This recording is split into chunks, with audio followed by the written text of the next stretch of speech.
Hi, welcome to my channel. 1 week video இல்லை wait பண்ணியிருப்பீங்க என்னோட சப்ஸ்கிரைபர்ஸ். ரொம்ப சாரி. இன்றைக்கி நம்ம வந்து உங்கள் பர்சனோடைய ட்ரூ இன்டென்ஷன் என்ன அப்படிங்கிறத பார்க்க போகிறோம். கொஞ்சம் நாய்ஸாக இருக்குது, அட்ஜஸ்ட் பண்ணிக்கோங்க. இன்றைக்கி வந்து உங்கள் பர்சன் வந்து உண்மையாகவே என்ன ரீசனுக்காக உங்கள்கிட்ட இருக்காங்க, எதுக்காக பழகுறாங்க, அவங்களுக்கு என்ன தேவை இருக்குது அப்படிங்கிறத வந்து இன்றைக்கி நம்ம வீடியோவில் வந்து ஃபுல்லாக பார்க்க போகிறோம். அதுக்கு முன்னாடி நீங்கள் இந்த வீடியோலையும் அண்ட் இந்த கார்டோடையும் நீங்கள் கனெக்ட் ஆகணும். அதுக்கு உங்கள் பர்சனை மனசில் நினச்சிக்கிட்டு இந்த ரீடிங் பாருங்கள். ரெசனேட் ஆகிறவங்க எடுத்துக்கோங்க, ரெசனேட் ஆகாதவங்க விட்டுருங்க. இது எல்லா ரீடிங்கும் எல்லாருக்கும் பொதுவானது கிடையாது. ஸோ சில கைடன்ஸ் வந்து யூனிவர்ஸ் வந்து உங்களுக்கு கொடுக்கணும் அப்படின்னு இருந்துச்சுன்னா அது கொடுக்கும். உங்களுக்கு இதில் ஏதாவது ஒரு கைடன்ஸ் கிடைக்கலாம். ஏதாவது குழப்பத்தில் இருந்தீங்க அப்படின்னா உங்கள் பர்சனோடைய ட்ரூ இன்டென்ஷன் அப்படின்னா அது என்னவாக இருக்கும் அப்படின்றத பார்க்கலாம். ஓகேங்களா? வீடியோக்குள்ளே போகலாம். நான் ஷஃபல் பண்ணிக்கிறேன் கார்டை.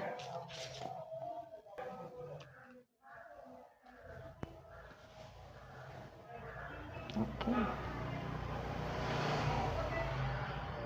நிமிஷம் கார்டு தட்டுதுங்களா? ஓகே, இந்த ட்ரூ இன்டென்ஷன் அப்படிங்கிறது இது வந்து ரீடிங்கில் என்ன வருதோ அதை நான் சொல்கிறேன். பட் ரொம்ப பர்சனலாக எடுத்துக்காதீங்க. ஓகேங்களா? அவங்க வந்து என்ன நினைக்கிறாங்க அப்படிங்கிறத இன்றைக்கி வீடியோவில் நான் சொல்கிறேன். அதுக்கு முன்னாடி வந்து உங்கள் பர்சனோட கனெக்ட் ஆகணும். அவங்களோட ஃபேஸ், அவங்களோட ஸ்மைல், ஹேர், உங்களுக்கு என்ன அவங்கக்கிட்ட பிடிக்குமோ அதை வந்து மைண்டில் கொண்டு வாங்க. ஓகேங்களா? கொண்டு வந்து இந்த ரீடிங் கனெக்ட் பண்ணி பாருங்கள். கண்டிப்பாக ரெசனேட் ஆகும்.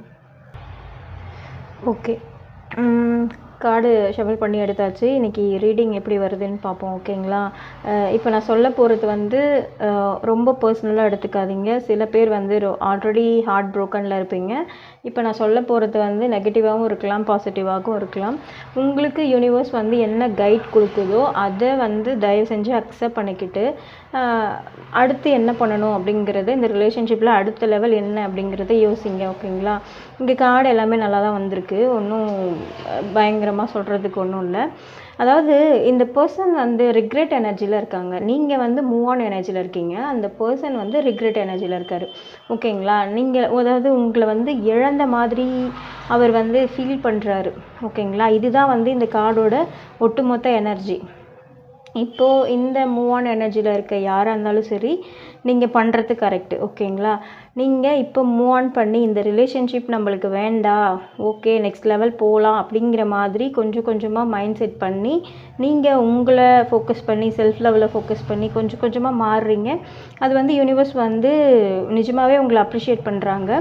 ஏன் அப்படின்னா நிறைய சோல்ஸ் வந்து பெயின்லேருந்து வெளியே வர்றதுக்கே ரொம்ப நாள் எடுத்துப்பாங்க, ரொம்ப யோசிப்பாங்க. அந்த பர்சனை விட்டு வெளியே வர்றதுங்கிறது அவ்வளோ சாதாரணமான விஷயம் கிடையாது. பட் நீங்கள் வந்து டிட்டாச்டு ஆகிட்டீங்க. ஓகேங்களா?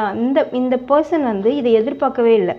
நீங்கள் எங்கே போனாலும் வந்துடுவீங்க, என் கூட தானே இருக்க, நீ எங்கே போக போகிற, என்னை தாண்டி உனக்கு யார் இருக்கா, எங்கேயும் போக மாட்டேன் அப்படிங்கிற மாதிரி ஒரு மைண்ட் செட்டில் ரொம்ப நாள் வந்து உங்களை ஆப்ஷன்னு சொல்ல முடியாது, அன்வர்த்தி. அதாவது இது இவ்வளோ ஒர்த் இல்லையோ, இதுக்கு நம்ம இவ்வளோ எஃபர்ட்ஸ் போடணுமா, இந்த ஒரு பர்சனுக்காக இவ்வளோலாம் நம்ம எஃபர்ட்ஸ் போட்டு அடுத்த லெவல் எடுத்துகிட்டு போகணுமா, இது எங்கே போகிற வரைக்கும் போகட்டும், அதுக்கப்புறம் பார்த்துக்கலாம் அப்படிங்கிற ஒரு மைண்ட் செட்டில் தான் அந்த பர்சன் வந்து உங்கள் கூட இவ்வளோ நாளுமே ட்ராவல் பண்ணியிருந்துருக்காங்க. அவங்களுக்கு ஃபீலிங்ஸ் இருக்குது, எமோஷன்ஸ் இருக்குது, லவ் இருக்குது, எல்லாமே இருக்குது. பட் அது உங்ககிட்ட காட்டுற அளவுக்கு நீங்கள் ஒர்த் இல்லை. ஓகேங்களா? அந்த மாதிரி தன்னைத்தானே வந்து ரொம்ப அப்படியே ரொம்ப ஒரு எப்படி சொல்கிறதுனா தன்னைத்தானே உயர்த்திக்கிற ஒரு பர்சன் இந்த பர்சன். ஓகேங்களா? நான் தான் அப்படிங்கிற மாதிரி ஒரு ஈகோ பர்சன் அப்படின்னு சொல்லலாம். நீங்கள் எது பண்ணாலுமே அவருக்கு இது வந்து ஒர்த் இல்லை, அந்த மாதிரி மைண்ட் செட்டில் தான் இருக்கும். நீங்கள் இருக்கும்போதுமே ஃபோக்கஸ் வந்து வேறு பக்கம் தான் இருந்திருக்கு. இதை விட பெட்டராக என்ன கிடைக்கும், இதை விட பெட்டராக யாராவது நம்ம லைஃப்பில் வருவாங்க, அந்த மாதிரி. இப்போ நீங்கள் டிட்டாச்ட் ஆகிட்டு உங்களோட செல்ஃப் லெவலில் ஃபோக்கஸ் பண்ணும்போது அவர் வந்து திணறாரு. இது எப்படி நம்ம மிஸ் பண்ணோம், இவங்களுக்கு இவ்வளோ பெரிய சேஞ்சஸ் எப்படி இவங்கக்கிட்ட வந்துச்சு. நிஜமாகவே வந்து மூவ் ஆன் பண்ணுறது ரொம்ப பெரிய விஷயம்.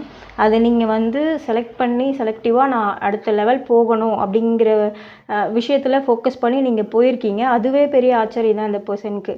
என்னையே சுற்றி வந்துட்டு இருந்தாங்களே, என் பின்னாடியே சுற்றிக்கிட்டு இருந்தாங்களே, இப்போ என்ன ஆச்சு அவனுக்கு ஏன் என் கூட வந்து இருக்க மாட்டேங்கிறான், பேச மாட்டேங்கிறான், இந்த மாதிரியான அவனே வரமாட்டேங்கிறானே, இவ்வளோ நாள் நான் வந்து ஓடிக்கிட்டு இருந்தேன், என் பின்னாடி வந்து சேஸ் பண்ணிகிட்டு இருந்த ஒரு பர்சன் வந்து இப்போ வரமாட்டேங்கிறாங்க, ஸ்டாப் பண்ணிட்டாங்க, ஏன் அப்படின்ட்டு ரிக்ரெட் பண்ணுறாங்க. நம்ம ஓவராக வந்து அந்த பர்சனை வந்து மட்டம் தட்டிட்டோமோ, ஓவராக அந்த பர்சனோட வேல்யூ புரிஞ்சிக்காமல் நம்ம வந்து சில விஷயங்களை பண்ணிட்டோமோ அப்படிங்கிற ஒரு மைண்ட் செட்டில் இருக்கார். பட் இருந்தாலுமே நீங்கள் டிட்டாச் ஆனது வந்து பெரிய பெரிய பெரிய வருத்தம் இருக்குது. ஏன்னா இது எதிர்பார்க்கல இல்லையா? அதுவுமே அவருக்கு வந்து பெயினாக இருக்குது. இவ்வளோ நாள் இருந்த ஒரு பர்சன் வந்து இப்போ இல்லை, ஆப்செண்ட்டாக வந்து ஃபீல் பண்ணுறாரு. உங்களோட ஆப்சன்ஸ் வந்து அவரை ஏதோ பண்ணுதுன்னு வச்சுக்கோங்களேன். சரி, அவங்க பெயின் கொடுக்கலாம், இல்லை ரிக்ரெட் கொடுக்கலாம், எது வேணால் அந்த பர்சனுக்கு கொடுக்கலாம். பட் அந்த பர்சன் வந்து உங்களுக்கு பண்ண எல்லாத்த விடவும் இப்போ அவர் அனுபவிக்கிறது என்னமோ கொஞ்சம் தான். ஓகேங்களா? ஃபினான்ஷியலி ஸ்டேபிள் கிடையாது அந்த பர்சன். மேபி தேர்ட் பார்ட்டி அந்த மாதிரி இருந்தாங்கன்னா ரொம்ப ஸ்ட்ரெஸ்ஸாக இருக்குது, அவங்க ஃபேமிலியை லீட் பண்ணி எடுத்துகிட்டு போக முடியல, இந்த மாதிரி நிறைய சுச்சுவேஷனில் வந்து லாக் ஆகிருக்காரு. ஓகேங்களா?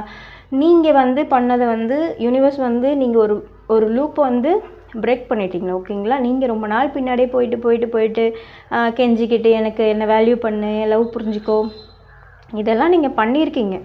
ஆல்ரெடி பண்ணிவிட்டு ஒரு ஸ்டேஜ்க்கு அப்புறம் ஓகே இதுதான் என்னோடய பவுண்ட்ரிஸ், நான் இதுக்கப்புறம் வரமாட்டேன் அப்படிங்கிற மாதிரி நீங்கள் உங்களோட பவுண்ட்ரிஸை ஸ்ட்ராங் பண்ணும்போது தான் அந்த பர்சனுக்கு தெரியுது நீங்களுமே ஒரு என்ன சொல்கிறது, நீங்களுமே வேல்யூ பண்ணக்கூடிய ஒரு பர்சன் தான். உங்களையுமே அவங்க வந்து மதிச்சிருக்கணும், ஃபோக்கஸ் பண்ணியிருக்கணும், நீங்கள் டைம் ஸ்பெண்ட் பண்ணும்போது உங்கள் கூட அவங்க இருந்திருக்கணும் அப்படிங்கிற மாதிரி இங்கே ஃபீல் பண்ணுறாரு. ஓகேங்களா?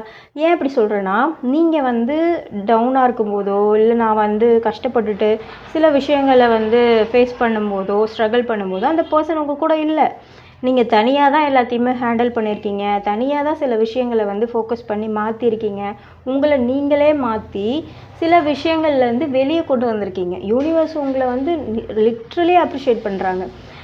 ஏன்னா நிறைய பேரால் இதை பண்ணவே முடியாது. நீங்கள் என்ன பண்ணாலுமே அவங்க திரும்ப போய் அந்த லூப்பில் லாக் ஆவாங்க. பட் நீங்கள் வந்து கண்டிப்பாக ஒரு ஸ்ட்ராங்கான உமனாக இருக்கலாம், ஸ்ட்ராங்கான மென்னாக இருக்கலாம், யாராக இருந்தாலும் சரி, நீங்கள் எடுத்த முடிவு வந்து சரியான முடிவு. சரிங்களா? இந்த மாதிரி பர்சன் வந்து நான் அவங்கள கெட்டவங்க அப்படின்னு சொல்ல வரல, அவங்க உங்களை ரொம்ப அப்படியே லைட்டாக எடுத்துக்கிட்டாங்கன்னு சொல்லலாம். உங்களோட லவ்வாக இருக்கட்டும், உங்களுடைய ஃபீலிங்ஸாக இருக்கட்டும், உங்களுடைய எமோஷன்ஸாக இருக்கட்டும், எல்லாத்தையுமே வந்து இதெல்லாம் ஒர்த் இல்லை, இதெல்லாம் ஒரு விஷயமா அப்படிங்கிற மாதிரி எடுத்துகிட்டு இப்போ அவர் கஷ்டப்படும்போது நீங்கள் ஃபோக்கஸ் பண்ணுவீங்களா? நான் பெயினில் இருக்கேன், நீ எனக்கு ஹெல்ப் பண்ணுவியா? நான் பெயினில் இருக்கேன், நீ எனக்கு வந்து ஹீல் பண்ணுவியா? அந்த மாதிரி வந்து கேட்குறாரு. அது எப்படி அவரால் கேட்க முடியுதுன்னு எனக்கு நிஜமாக தெரியல. ஏன்னா நீங்கள் ஒன்றுமே இல்லாத இடத்துலேருந்து கொஞ்சம் கொஞ்சமாக வந்திருக்கீங்க, வெளியே வந்திருக்கீங்க. அது எவ்வளோ பெரிய பெயினுன்றது வந்து உங்களுக்கு தான் தெரியும். ஓகேங்களா? யூனிவர்ஸும் அதை பார்த்து தான் நிஜமாகவே அவங்க வந்து அப்ரிஷியேட் பண்ணுறாங்க. என்னோடய சோல் வந்து அழகாக வந்துருச்சு வெளியே, நான் வந்து இதை எதிர்பார்க்கல. இந்த லூப் வந்து நீங்கள் பிரேக் பண்ணுவீங்கன்றது யூனிவர்ஸ்க்கே வந்து ஒரு விதமான சர்ப்ரைஸ் தான் சொல்லலாம். நீங்கள் வந்து லூப்பை வந்து பிரேக் பண்ணிட்டீங்க. இந்த ஒரு பர்சன் வந்து திரும்ப வரணும், வரக்கூடாது அப்படிலாம் உங்களுக்கு மைண்டில் எதுவுமே இல்லை இப்போது. இருந்தாலும் சரி, இல்லைனாலும் சரி, நீ இருக்கிறியா, இருந்துட்டு போ, இல்லையா சரி ஓகே, நோ ப்ராப்ளம், நான் அக்செப்ட் பண்ணிக்கிறேன். அந்த மாதிரி மைண்ட் செட்டில் நீங்கள் வந்ததுக்கப்புறம் தான் இந்த பர்சனுக்கு புரியுது நீங்கள் வந்து எவ்வளோ வந்து வர்த்தான ஒரு பர்சன் அப்படிங்கிற மாதிரி. உங்களை வந்து லிட்ரலி யூனிவர்ஸ் வந்து அப்ரிஷியேட் பண்ணுறாங்க, ரொம்ப ப்ரௌடாக ஃபீல் பண்ணுறாங்க உங்களை நினச்சி. நீங்கள் வந்து சாதாரண ஒரு பர்சன் கிடையாது. நீங்கள் மற்றவங்களுக்கு வந்து உங்களோட லவ்வை ஸ்ப்ரெட் பண்ண வந்திருக்கீங்க, மற்றவங்கள ஹீல் பண்ண வந்திருக்கீங்க. உங்களை நீங்களே ஹீல் பண்ணும்போது உங்களை மாதிரியே நிறைய பேர் பெயினில் இருக்காங்கன்னா அவங்களையுமே சேர்த்து ஹீல் பண்ணுறதுக்காக வந்திருக்கீங்க. ஸோ இந்த பர்சனை வந்து நீங்கள் வந்து ஃபோக்கஸ் பண்ணக்கூடாது. நான் வந்து இப்போ எதுக்காக எப்படி சொல்கிறேன்னா, அந்த பர்சனோட கர்மா அது. ஓகேங்களா? நீங்கள் ஆல்ரெடி வெளியே வந்துட்டீங்க. உங்கள் லைஃப்பில் வந்து நீங்கள் ஸ்ட்ராங் ஆனதுக்கப்புறம் சில ரிலேஷன்ஷிப் இனிமேலும் வரலாம். ஓகேங்களா? புதுசாக வரலாம். மேபி உங்கள் சோல்மேட் வரலாம், உங்கள் ட்வின்னு வந்து மாறி கூட வரலாம். எல்லாருமே வந்து சொல்கிறாங்க ட்வின் ஃப்ளேம் வந்து ஸ்டார்டிங்லேயே வந்துடுவாங்க. அப்படிலாம் கிடையாது. நீங்கள் ஒரு இடத்துல ஸ்ட்ராங்காக ஸ்டேபிளாக வந்து இந்த மாதிரி சில விஷயங்களில் வந்து இந்த மாதிரி சில லூப்பெல்லாம் பிரேக் பண்ணி ஸ்ட்ராங்காக நிற்கும்போது, ஸ்டேபிளாக நிற்கும்போது தான் உங்கள் சோல்மேட்டோ அது உங்கள் ட்வின் ஃப்ளேமோ வந்து உங்கள் கூட கை கொத்துப்பாங்க. ஓகேங்களா? நீங்கள் நெக்ஸ்ட் லெவல் உங்களை கொண்டு போகணும். ஏன்னா நம்ம எல்லாருக்குமே ஒரு சோல் பர்பஸ்னு ஒன்று இருக்குது. இந்த மாதிரி டிட்டாச் ஆகி வெளியே வந்தவங்க கண்டிப்பாக இன்னும் பெயினில் இருக்கவங்களுக்கு ஹெல்ப் பண்ணுவாங்க. இதுதான் உங்களுடைய ஒரு சோல் பர்பஸ். ஓகேங்களா? நீங்கள் இன்னுமே வந்து இந்த மாதிரி ஒரு காமிக்காகவோ இல்லை இந்த மாதிரி ஒரு சாதாரண ஒரு அதாவது சாதாரண ஒரு சோலுக்காகவோ நீங்கள் வந்து பறக்கலை. ஓகேங்களா? நீங்கள் டிட்டாச் ஆயாச்சு, வெளியே வந்தாச்சு, உங்களை ஃபோக்கஸ் பண்ணுறீங்க. உங்கள் லைஃப்பில் நிறைய புது புது சோல்ஸ் வந்து என்டர் ஆவாங்க. நிறைய வந்து ஹாப்பி மூமெண்ட்ஸ் இருக்கும், மெமரிஸ் இருக்கும். ஸோ அதெல்லாம் பாருங்கள். உங்களோட கெரியரில் ஃபோக்கஸ் பண்ணிவிட்டு நீங்கள் அடுத்த லெவல் போகணும். அது மூலமாக நீங்கள் நிறைய பேருக்கு ஹெல்ப் பண்ண வேண்டியது இருக்கலாம். ஓகேங்களா? உங்களை வச்சு யூனிவர்ஸ் வந்து எதை வேணால் பிளான் பண்ணியிருக்கலாம். நீங்கள் அது பின்னாடி போகணும். நடுவில் வந்து பிரேக் ஆகும் தான், திரும்ப அந்த பர்சனோட ஞாபகங்கள் வரலாம். பட் அந்த மாதிரிலாம் வந்துச்சுன்னா நீங்கள் வந்து திரும்ப அந்த லூப்குள்ளே போய் லாக் ஆகக்கூடாது. அதுதான் யூனிவர்ஸ் சொல்கிறாங்க. இது வந்து இன்றைக்கி வந்து ஸ்ட்ராங்காக இருக்க ஒரு உமன் மூவ் ஆன் பண்ணி இந்த எனர்ஜியை வந்து வெளியே கொண்டு வந்திருக்கீங்க. ரொம்ப ரொம்ப சந்தோஷம். பட்டு உங்கள் பர்சனோட இன்டென்ஷன் என்னவாக இருந்திருக்கு அப்படின்னா, உங்ககிட்ட வந்து எதுவுமே வர்த்தாக அவங்க ஃபீல் பண்ணலை. அப்போது பாஸ்ட்டில் சொல்கிறேன். பட் இப்போ வந்து நீங்கள் சூப்பராக இருக்கீங்க, அமேசிங்காக இருக்கீங்க. உங்கள் கெரியரை ஃபோக்கஸ் பண்ணி உங்களை வந்து நீங்கள் செல்ஃப் லவ் பண்ணி இந்த மாதிரி நீங்கள் வந்து ஒரு அபண்டண்டான பர்சனாக இருக்கீங்க. அது வந்து அந்த பர்சனுக்கு வந்து இப்போது வந்து ரிக்ரெட்டாக ஃபீல் பண்ணுறாங்க. இது வந்து அவரோட இன்டென்ஷன் அப்படின்னு பார்த்தீங்கன்னா, திரும்ப உங்ககிட்ட வரணும் அப்படிங்கிற ஒரு மைண்ட் செட் இருக்குது. பட் வந்தாலுமே நீங்கள் அக்செப்ட் பண்ணிக்க தயாராக இல்லை. ஓகேங்களா? உங்களுக்காக ஸ்டாண்ட் பண்ணாத ஒரு பர்சனுக்காக நீங்கள் வந்து திரும்பி அவருக்காக வந்து ஸ்டேபிளாக ஸ்டாண்ட் பண்ணுறது வந்து தப்பு எனக்கு தெரிஞ்சு. ஓகேங்களா? இதுதான் யூனிவர்ஸும் உங்களுக்கு வந்து சொல்கிறாங்க. இந்த பர்சனோட ட்ரூ இன்டென்ஷன் அப்படின்னு பார்த்தீங்கன்னா, இப்போ உங்களை ஹோல்ட் பண்ணணும். இப்போ நீங்கள் ஸ்ட்ராங்காக இருக்கீங்க. இப்போ நீங்கள் வந்து கமிட்மெண்ட் கேட்க மாட்டீங்க. ஓகேங்களா? இப்போ வந்து உங்களை நீங்களே பார்த்துக்க முடியும், உங்களை நீங்களே சரி பண்ணிக்க முடியும். அப்படி இருக்கும்போது அவருக்கு வேலை மிச்சம் இல்லையா? உங்களை வந்து டேக் கேர் பண்ணிக்கணும்னு ஒன்றும் அவசியம் கிடையாது. நீங்களே எல்லாத்தையும் பார்த்துப்பீங்க. உங்களுக்கு வந்து ஃபினான்ஷியலாக எதாவது சப்போர்ட் பண்ணணும் அப்படின்ற எந்த அவசியமும் கிடையாது. நீங்களே அதை மேனேஜ் பண்ணிப்பீங்க. இது எல்லாத்தையுமே அவர் வந்து ஒரு உள் அர்த்தத்தோடு பண்ணுறாரு அப்படி சொல்லலாம். ஸோ அவர் ஃபோக்கஸ் பண்ணுறது என்னவோ உங்களுடைய க்ரோத். ஓகேங்களா? முன்ன மாதிரி நீ இல்லை. இப்போ நீ நல்லா இருக்க பார்க்கறதுக்கு. ஸோ எனக்கு முன்னே வந்து அதாவது லவ் அப்படின்னு பார்த்திங்கன்னா, எதுவுமே இல்லாத போது நம்மளை நேசிக்கிற ஒரு பர்சனாக இருக்கணும் நம்ம கூட. ஓகேங்களா? நம்ம கஷ்டப்படும் போது நம்மளுக்கு ஹெல்ப் பண்ணுற ஒரு பர்சனாக இருக்கணும். நம்மக்கிட்ட ஒன்றுமே இல்லை, ஒரு பணம் வசதி இல்லை, எதுவுமே இல்லை, கெரியர் இல்லை, எதுவுமே இல்லை, நீ எம்டியாக இருக்க அப்படின்னா கூட ஒரு பர்சன் உங்களை லவ் பண்ணுறாங்க அப்படின்னா அதுதான் ட்ரூ லவ்வாக இருக்கும். அப்போ உங்ககிட்ட பாஸ்ட்டில் எதுவுமே இல்லை, நான் பார்க்குறேன், வர்த்தாக எதுவுமே பார்க்கல, அதனால நான் போயிட்டேன். இப்போ நீ வந்து அழகாக இருக்க, உன்னை நீயே செல்ஃப் லவ் பண்ணி உனக்குன்னு தனியாக ஒரு பவுண்ட்ரிஸ் செட் பண்ணி சூப்பராக இருக்க பார்க்கறதுக்கு, இப்போ எனக்கு உங்ககிட்ட வரணும்னு ஆசையாக இருக்குது அப்படின்னு சொல்கிறது வந்து ஒரு சுயநலமாக இருக்குது. ஓகேங்களா? பார்க்குறதுக்கே அது சுயநலமாக தான் இருக்குது. இந்த எனர்ஜியும் அப்படி தான் இருக்குது. பட் இந்த மாதிரி வந்து இப்போ எக்ஸுக்காகவோ இல்லை பாஸ்ட்டில் விட்டு போனவங்களுக்காகவோ நீங்கள் வந்து திரும்பவும் போய் விழறது வந்து தப்பு சொல்கிறாங்க யூனிவர்ஸ். ஓகேங்களா? நீங்கள் இப்போ ரொம்ப அழகான எனர்ஜியில் இருக்கீங்க. உங்களை ஃபோக்கஸ் பண்ணுங்கள், உங்கள் கெரியர் ஃபோக்கஸ் பண்ணுங்கள், உங்கள் ஃபேமிலி ஃபோக்கஸ் பண்ணுங்கள். இந்த ஒரு பர்சனுக்காக போய் திரும்ப இது வந்து லூப்பில் திரும்பவும் போய் விழக்கூடாது. நீங்கள் ஆல்ரெடி வெளியே வந்துட்டீங்க, அப்படியே எஸ்கேப் ஆகி போயிடுங்க அப்படின்றத யூனிவர்ஸ் சொல்கிறாங்க. ஓகேங்களா? இன்றைக்கி எனர்ஜி ரொம்ப நல்லா வந்திருக்கு.